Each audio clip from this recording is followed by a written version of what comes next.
प्रेमचंद जी का मूल नाम था धनपत राय। इनका जन्म हुआ 1880 में बनारस के लम्ही नामक गांव में। इनका बचपन अभाव में बीता और शिक्षा बीए तक ही हो पाई।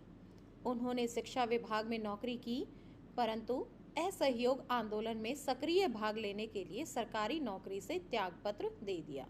मतलब इनकी दिली इच्छा थी कि ये असहयोग आंदोलन में भाग लें, इसके लिए उन्हें सरकारी नौकरी भी छोड़ दी और लेखन के प्रति पूरी तरह समर्पित हो गए। मतलब कि इन्होंने लेखन कार्य के प्रति समर्पण भाव अपना लिया। सन 1936 में इस महान कथाकार का देहांत हो गया। प्रेमचंद की जितनी भी कहानियां हैं वो मानसरोवर के 8 भागों में संकलित है। यहाँ पर उनके प्रमुख उपन्यास दिए गए हैं: सेवा सदन, प्रेमाश्रम, रंगभूमि, कायाकल्प, निर्मला, गबन, कर्मभूमि, गोदान आदि। यहाँ पर आप इनके उपन्यास को याद करने के लिए एक आसान सी आप ट्रिक अपना सकते हैं। वो ट्रिक क्या है कि मैं आपको एक पंक्ति बताती हूँ: प्रेम व सेवा का निर्मल रंग बन कर मंगल दान। तो यहाँ पर क्या हुआ? प्रेम से प्रेमाश्रम, सेवा से सेवा सदन, प्रेम व सेवा का निर्मल, निर्मल से बना निर्मला, निर्मल रंग से रंगभूमि, बन से गबन, कर से कर्मभूमि, कर मंगलदान। यहाँ पर मंगल सूत्र एक उनका अधूरा उपन्यास रह गया था जो कि इनके पुत्र ने पूरा किया। तो यहाँ पर दान से आ गया गोदान। तो आप ये पंक्ति याद कर लेंगे तो उससे आपको इनकी समस्त रचनाओं को याद करने की आवश्यकता नहीं होगी। आप इस पंक्ति के माध्यम से इनकी रचनाएं बना सकते हो। उन्होंने हंस, जागरण और माधुरी आदि पत्रिकाओं का संपादन भी किया। कथा साहित्य के अतिरिक्त प्रेमचंद ने निबंध एवं अन्य प्रकार का गद्य लेखन भी प्रचुर मात्रा में किया। प्रेमचंद साहित्य को सामाजिक परिवर्तन का सशक्त माध्यम मानते थे। उन्होंने जिस गांव और शहर के परिवेश को देखा और जिया, उसकी अभिव्यक्ति उनके कथा साहित्य में मिलती है। मतलब इन्होंने जो कुछ भी अपने जीवन में देखा उसी को इन्होंने कथा रूप में पाठक के समक्ष प्रस्तुत कर दिया। किसानों और मजदूरों की दयनीय स्थिति, दलितों का शोषण, समाज में स्त्री की दुर्दशा और स्वाधीनता आंदोलन उनकी रचनाओं के मूल विषय रहे हैं। प्रेमचंद के कथा साहित्य का संसार बहुत व्यापक है। मतलब उसका तो कहीं हम सीमा निर्धारित कर ही नहीं सकते हैं। उसमें मनुष्य ही नहीं, पशु पक्षियों को भी अद्भुत आत्मीयता मिली है। बड़ी से बड़ी बात को बहुत सरल, सीधे और संक्षेप में कहना प्रेमचंद के लेखन की प्रमुख विशेषता है। और उनकी भाषा तो बहुत ही सरल है, सजीव है, मुहावरेदार है और उन्होंने अपने भाषा में लोक प्रचलित शब्दों के प्रयोग के माध्यम से उस भाषा को जीवंत बना दिया है। लोक प्रचलित शब्दों का प्रयोग उन्होंने अपनी भाषा में कुशलतापूर्वक किया है। तो यहाँ पर जो लेखक परिचय आपके पाठ्यक्रम में या परीक्षा में जो आता है उसे आपको ज्यों का त्यों याद करके हमें परीक्षा में लिखने की आवश्यकता नहीं है। लेखक परिचय में उनके जन्म याद करना है, उनकी प्रमुख रचनाओं को याद करना है और उनकी जो भाषा शैली है उसे हम अपने शब्दों में बनाकर बड़े आराम से लिख सकते हैं। आज जो प्रस्तुत कहानी यहाँ पर हम पढ़ने वाले हैं वो है दो बैलों की कथा, जिसमें प्रेमचंद जी ने किसान और पशु, उसके भावात्मक जो संबंध है उसका वर्णन किया है कि किसान अपने पशु से कितना प्रेम करते हैं और पशु भी अपने मालिक के प्रति कितनी तन्मयता का भाव रखते हैं, अपने मालिक के प्रति कितनी कृतज्ञता प्रकट करते हैं। इस कहानी में ये दर्शाया गया है। तो चलिए अब कहानी प्रारंभ करते हैं हम दो बैलों की कथा। जैसा कि नाम से ही स्पष्ट है, दो बैलों की कथा मतलब दो बैलों की कहानी। तो कहानी शुरू करते हैं हम। कहानी में एक पात्र है झूरी। झूरी के दो बैल हैं। उसने अपने दोनों बैलों के नाम रखे हुए हैं। एक है हीरा और दूसरा है मोती। दोनों पछाई जाति के हैं। देखने में बहुत सुंदर हैं, काम में चौकस और डील में ऊंचे। बहुत दिनों तक पास पास रहते हुए एक दूसरे से मूक भाषा में विचार विनिमय करते थे, मतलब बिना बोले ही एक दूसरे की बातों को समझ जाते थे। लेखक कहते हैं कि अवश्य ही उनमें ऐसी कोई गुप्त शक्ति थी जिससे जीवों में श्रेष्ठता का दावा करने वाला मनुष्य भी वंचित है। मतलब मनुष्य एक दूसरे को अपने विचार समझा सकता है, लेकिन वो दोनों तो मूक भाषा में विचार विनिमय करते थे, बिना बोले ही एक दूसरे की बातों को समझ जाते थे। दोनों एक दूसरे को चाट कर और सूंघ कर अपने प्रेम को प्रकट करते थे। कभी कभी सींग भी मिला लेते थे, लेकिन लड़ाई के नाते से नहीं, प्रेम के नाते से। जब दोनों बैलों को हल में जोता जाता था तो दोनों की कोशिश यही रहती थी कि ज्यादा से ज्यादा बोझ मेरी ही गर्दन पर हो। दिन के बाद दोपहर या संध्या को जब वो दोनों खुलते तो एक दूसरे से प्रेम भाव प्रकट करके अपनी थकान को मिटा लेते थे। और उनमें प्रेम इतना था कि दोनों ही नान में एक साथ मुंह डालते थे और एक साथ ही मुंह हटाते थे। अब कहानी में मोड़ तब आता है जब झूरी नाम का जो किसान है, जिसके दोनों बैल हैं, कौन से, हीरा और मोती, वो उन दोनों बैलों को किसी कार्यवश अपने साले के घर भेज देता है। अब बैल तो बैल है, उन्हें क्या पता कि उन्हें कहाँ भेजा जा रहा है। दोनों बैलों की जोड़ी को झूरी ने अपने साले गया के साथ भेज दिया। गया को बैलों की जोड़ी अपने घर तक लाने में दांतों पसीना आ गया। कभी तो कोई वो दाएं भागता, कभी कोई बैल बाएं भागता, पगैये पकड़कर आगे खींचता तो दोनों पीछे की ओर जोर मारते। लेकिन किसी तरह दुखी होकर उनको बैल को अपने घर ले आया। शाम हो चुकी थी।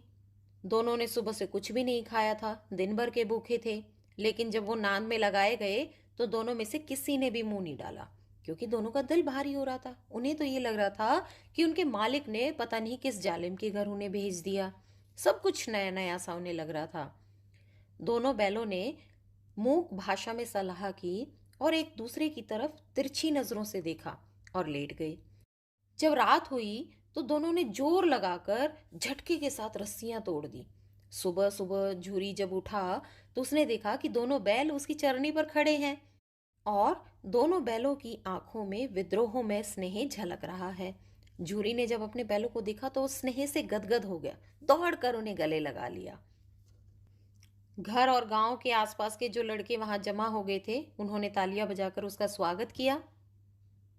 लेकिन जूरी की पत्नी जो थी, उसे ये चीज बर्दाश्त नहीं हुई कि उसने इन बैलों को अपने घर भेजा था और वहां से बैल जो है तुड़ाकर वापस आ गए। उसने बोला, कैसे नमक हराम है। एक भी दिन वहां पर काम नहीं किया और भाग खड़े हुए। जूरी अपने बैलों के प्रति इस प्रकार का व्यवहार सुन नहीं सका। उसने कहा, नमक हराम क्यों है? दाना चारा दीन नहीं दिया होगा तो क्या करते बेचारे। स्त्री ने बड़े रोब से कहा, बस तुम ही तो बैलों को खिलाना जानते हो, और तो पानी पिला पिला कर रखते हैं। झूरी ने उसे और चिढ़ाया कि अगर चारा मिलता तो वहां से क्यों भागते। झूरी की पत्नी पैर पटकती हुई अंदर चली गई। दूसरे दिन उसका साला फिर आया और बैलों को ले गया। अब की बार क्या किया उसने? उनको बैलगाड़ी में जोत कर लेकर गया। बैल तो बैल हैं, वो तो पशु हैं, उन्हें तो कुछ भी नहीं मालूम। अब की बार फिर विद्रोह का स्वर झलक रहा था।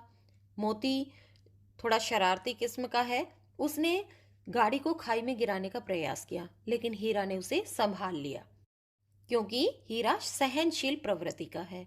शाम को जब उन्हें घर लाया गया तो उन्हें अब की बार ज्यादा मोटी रस्सियों से बांधा गया और उनके सामने सूखा भूसा डाला गया। लेकिन दोनों में से किसी ने भी नांद की तरफ आंख उठाकर भी नहीं देखा। दूसरे दिन गया जो है बैलों को अपने खेत में लेकर गया, लेकिन वहां तो दोनों ने पांव न उठाने की कसम खा ली थी। गया मारते मारते थक गया, लेकिन दोनों में से किसी ने पांव नहीं उठाया। एक बार जब निर्दयी ने हीरा की नाक पर खूब डंडे जमाए तो मोती का गुस्सा बेकाबू हो गया, क्योंकि हीरा तो सहनशील है और मोती जो है ये चीज बर्दाश्त नहीं कर सका। हल, रस्सी, जुआ, जोत सब कुछ टूट कर बराबर हो गया। गले में बड़ी बड़ी रस्सियां न होती तो दोनों पकड़ाई में नहीं आते। हीरा ने मूक भाषा में कहा कि अब भागना बेकार है। मोती क्या बोला, तुम्हारी तो इसने जान ही ले ली थी, अब की बड़ी मार पड़ेगी। पढ़ने दो, बैल का जन्म लिया है तो मार से कहां तक बचेंगे। गया दो आदमियों के साथ दौड़ा आ रहा है और दोनों के हाथों में लाठियां हैं। मोती कहता है, कहो तो मजा चखा दूं, लाठी लेकर आ रहा है। नहीं भाई, खड़े हो जाओ, मुझे मारेगा मैं तो एक दो को सींग से गिरा दूंगा।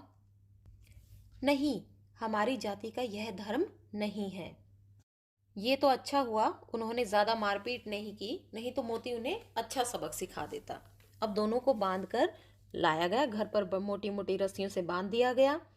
अब यहाँ पर उनकी ही तरह है, उनका ही पक्ष लेने वाला कोई नजर आया। वो कौन था? एक छोटी सी बच्ची। वो 2 रोटियां लाई और चुपचाप एक एक रोटी दोनों को खिलाकर चली गई। अब एक रोटी से बैल का पेट तो नहीं भर सकता, लेकिन उनके हृदय को तृप्ति जरूर मिल चुकी थी। यहाँ पर जो लड़की थी वो भैरों की थी, उसकी माँ मर चुकी थी और सौतेली माँ उसे बहुत ज्यादा मारती थी। तो बैलों को भी इस एक प्रकार से उससे आत्मीयता हो गई थी। दोनों दिन भर काम में जोते जाते, डंडे खाते, वे थोड़ा अड़ते भी और शाम को थान पर बांध दिए जाते। और वो जो छोटी लड़की थी वो उन्हें एक एक रोटी खिला जाती। एक दिन मोती ने मूक भाषा में कहा, अब तो नहीं सहा जाता हीरा। क्या करना चाहते हो? एक आध को सींगों से उठाकर फेंक दूंगा। लेकिन जानते हो, वह प्यारी लड़की जो हमें रोटियां खिलाती है उसी की लड़की है जो इस घर का मालिक है। वह बेचारी अनाथ नहीं हो जाएगी। तो मालकिन को ना फेंक दूं? यही तो उस लड़की को मारती है। लेकिन औरत जात पर सींग चलाना मना है, यह भूले जाते हो। तुम तो किसी तरह निकलते ही नहीं। बताओ, तोड़ाकर भाग चले? हाँ, यह मैं स्वीकार करता हूं, लेकिन इतनी मोटी रस्सी टूटेगी कि कैसे? इसका एक उपाय है। पहले मैं रस्सी को थोड़ा सा चबा लूं और फिर एक झटके से टूट जाएगी। रात को जब बालिका रोटियां खिलाकर चली गई तो दोनों रस्सी चबाने लगे, लेकिन मोटी रस्सी थी वो मुंह में ही नहीं आती थी। दोनों बेचारे जोर लगा लगा कर थक चुके थे। तब अचानक से वो क्या देखते हैं, घर का दरवाजा खुला, वही लड़की निकली और दोनों को बड़े प्यार से सहलाने लगी। उसने दोनों की रस्सियां खोल दी और जोर जोर से चिल्लाने लगी, दोनों फूफा वाले बैल भागे जा रहे हैं, ओ दादा दादा, दोनों बैल भागे जा रहे हैं, जल्दी दौड़ो। गया हड़बड़ाहट में भागा, लेकिन तब तक दोनों बैल भाग चुके थे। अब दोनों बैल भागते भागते पता नहीं कहाँ निकल गए, रास्ता तो उन्हें याद नहीं था। अब जिस भी गांव में जाते, एक गांव से दूसरे गांव, नए नए गांव उन्हें मिलने लगे। हीरा ने कहा, मालूम होता है हम रास्ता भूल गए, तुम तो बेतहाशा भागे। तभी वो क्या देखते हैं कि सामने से एक सांड चला आ रहा है।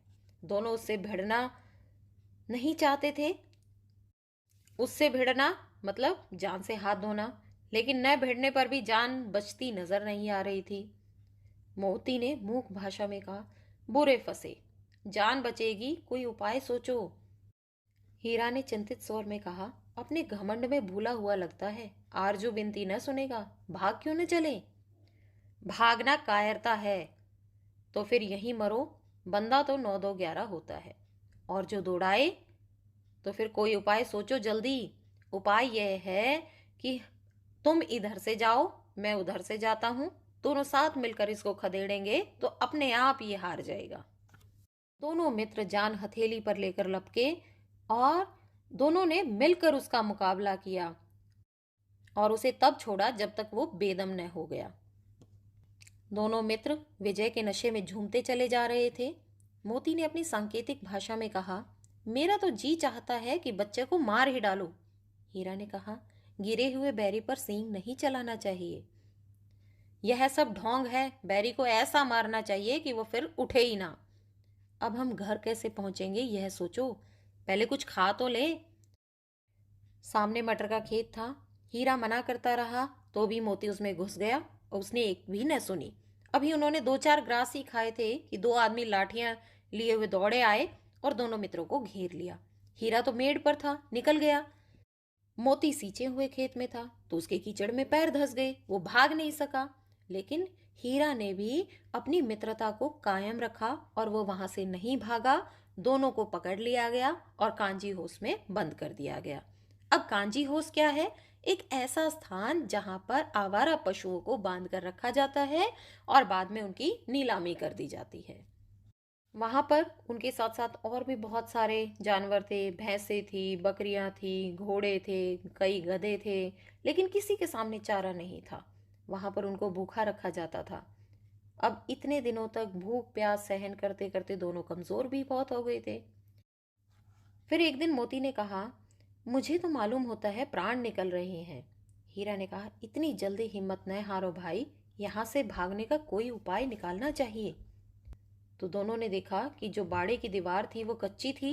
हीरा मजबूत तो था ही, अपने नुकेले सिर दीवार में गड़ा दिए और जोर मारा तो एक झटके में ही दीवार टूटने लगी। तो इससे उनका साहस बढ़ा, धीरे धीरे दीवार को तोड़ना शुरू किया। मोती ने भी दीवार में उसी जगह सींग मारा।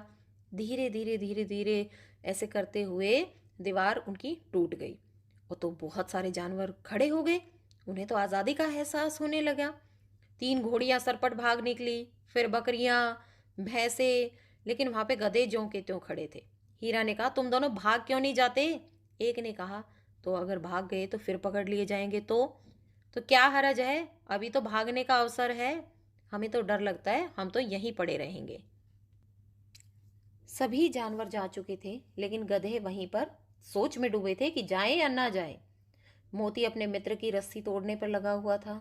जब वो हार गया तो हीरा ने कहा, तुम जाओ और मुझे यहीं पड़ा रहने दो, शायद कहीं फिर मिलन हो जाए। मोती ने आंखों में आंसू लाकर कहा, तुम मुझे इतना स्वार्थी समझते हो हीरा? हम और तुम इतने दिनों तक साथ थे, आज तुम विपत्ति में पड़ गए तो मैं तुम्हें छोड़कर चल अलग हो जाऊं? हीरा ने कहा, बहुत मार पड़ेगी, समझ जाएंगे कि यह तुम्हारी शरारत है।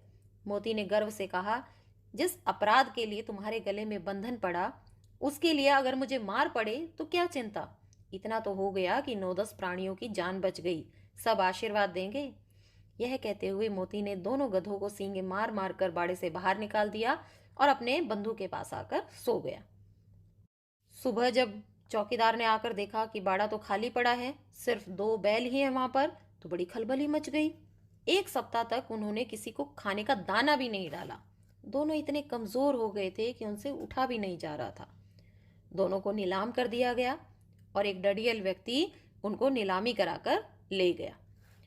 तो हीरा ने कहा कि हम गया से के घर से बेकार में भागे, अब तो लगता है कि जान नहीं बचेगी, ये कसाई हमें मार डालेगा। वो धीमी धीमी चाल से उस डडियल व्यक्ति के साथ चल पड़े। रास्ते में गाय बैलों का एक रेवड़, हरे भरे खेत नजर आए। सभी जानवर खुश थे, लेकिन सिर्फ इन्हें ही चिंता थी कि वो कैसे आदमी के हाथों में पड़ गए हैं। चलते चलते उन्हें अचानक से खुशी का एहसास हुआ। उन्हें लगा, अरे ये रास्ता तो हम जानते हैं।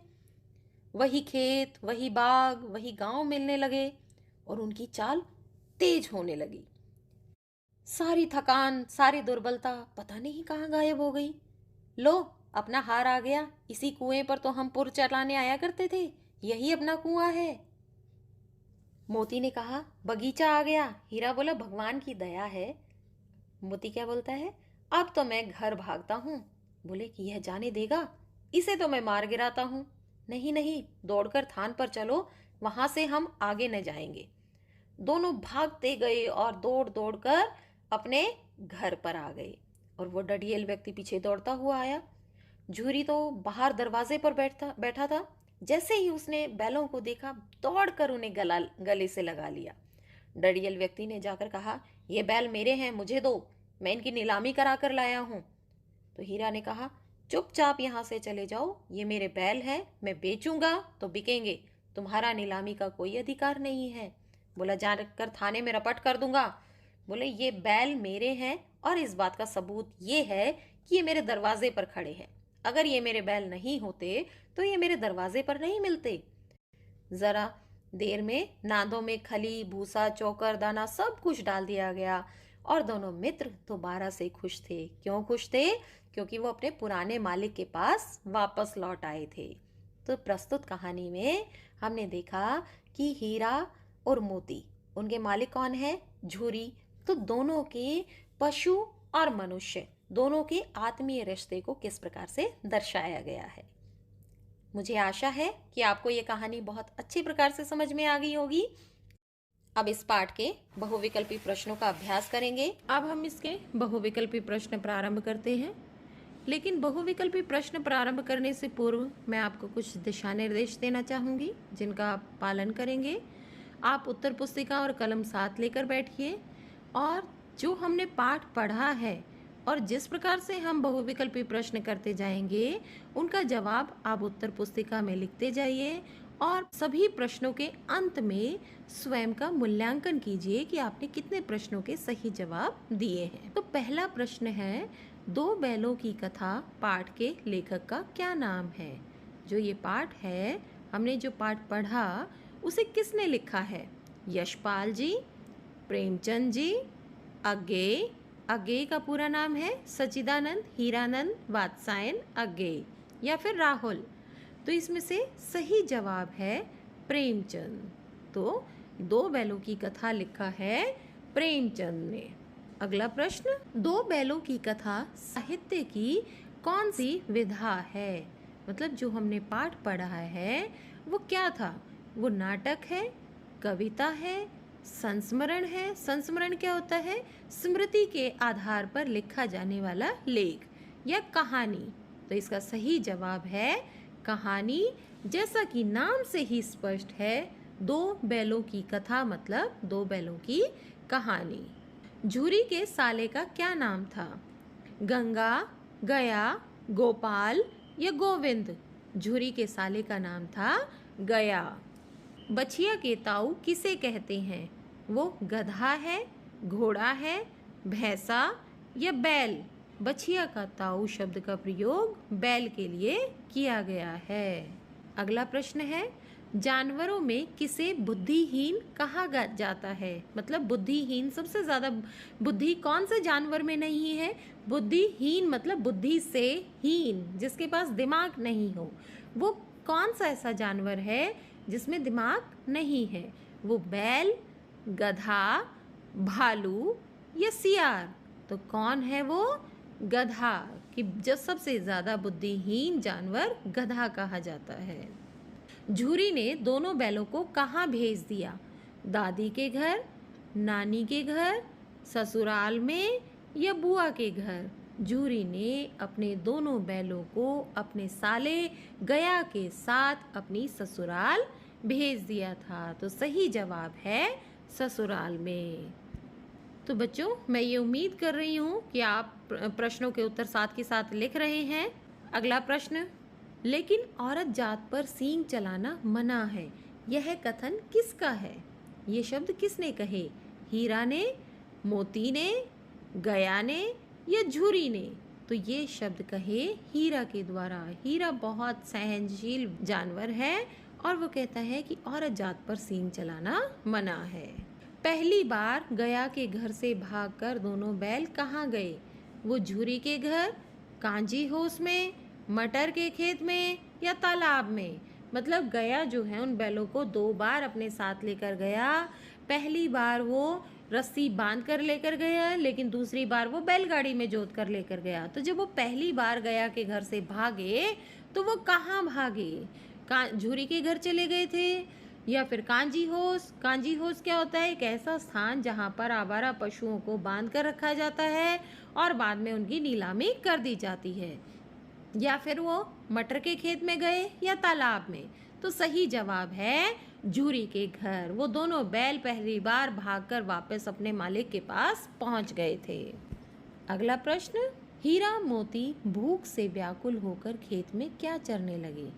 जब दोनों भाग कर आए, रास्ता भूल गए, उसके बाद सामने उन्हें एक मटर का खेत दिखा। सॉरी, इसका जवाब तो मैं आप लोगों को पहले ही बता चुकी हूँ, तो एक तो क्लू आपको मिल गया है। तो हीरा मोती भूख से व्याकुल होकर मटर के खेत में चरने लगे। पाठ को पढ़ाते पढ़ाते मुझे ध्यान ही नहीं रहा कि मैंने आपको प्रश्न का उत्तर पहले बता दिया। चलिए, कोई बात नहीं। हीरा मोती को कहाँ बंद किया गया था? पशुशाला में, कांजी होस में, पिंजरे में, अहाते में? तो यहाँ पर हीरा और मोती को कांजी होस में बंद कर दिया गया है। अब यहाँ पर कुछ ऐसे प्रश्न मैं आपको बोलती जाऊंगी जिनका जवाब आपको एक पंक्ति में या एक शब्द में आपको देना है। इसमें आपको विकल्प नहीं दिए गए हैं, तो खुद सोचकर स्वयं के विवेक के आधार पर उत्तर लिखने हैं। हीरा मोती कौन सी जाति के थे? हीरा मोती पछाई जाति के थे। तो सही जवाब होगा हमारा पछाई जाति। हीरा मोती का मालिक कौन था? हीरा और मोती किसके बैल थे? वो झूरी के बैल थे। उनका वास्तविक मालिक कौन है? झूरी। और वापस लौट कर वो झूरी के पास ही आते हैं। हीरा मोती में से किसने गाड़ी को खाई में गिराने की कोशिश की? गाड़ी कौन सी? वो गाड़ी जो दूसरी बार गया, उन्हें गाड़ी में जोत कर लेकर गया। और किसके पास गया था? पहली बार लेकर गया था वो बैल की रस्सी बांधकर, लेकिन दूसरी बार वो उन्हें गाड़ी में जोत कर लेकर गया। तो इन दोनों में से किसने उसे खाई में गिराने की कोशिश की? हीरा ने या मोती ने? तो सही जवाब होगा मोती ने गाड़ी को खाई में गिराने की कोशिश की, लेकिन हीरा ने उसे बचा लिया, हीरा ने उसे संभाल लिया। तो सही जवाब है मोती। अगला प्रश्न, हीरा और मोती में से ज़्यादा सहनशील कौन था? मतलब सबसे ज़्यादा सहन करने की शक्ति हीरा में थी या मोती में? तो यहाँ पर सही जवाब है हीरा, क्योंकि हीरा सहनशील है और मोती थोड़ा सा चंचल स्वभाव का है। अभी पिछले प्रश्न में भी हमने देखा ना कि मोती ने गाड़ी को खाई में गिराने की कोशिश की, लेकिन हीरा ने उसे संभाल लिया। मोती को गुस्सा बहुत ज़्यादा आ रहा था, इसलिए वो तुरंत उसने निर्णय कर लिया कि मैं गाड़ी को खाई में गिरा दूंगा, लेकिन हीरा ने समझदारी से काम लिया, उसमें सहन शक्ति ज़्यादा है, तो उसने उस चीज़ को संभाल लिया।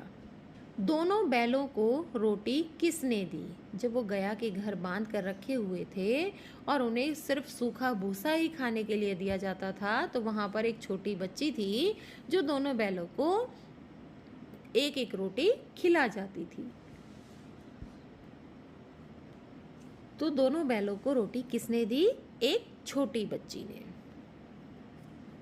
यहीं पर हमारे सारे प्रश्नोत्तर समाप्त होते हैं और मैं आशा करती हूँ कि आपको ये पाठ बहुत अच्छी प्रकार से समझ में आ गया होगा।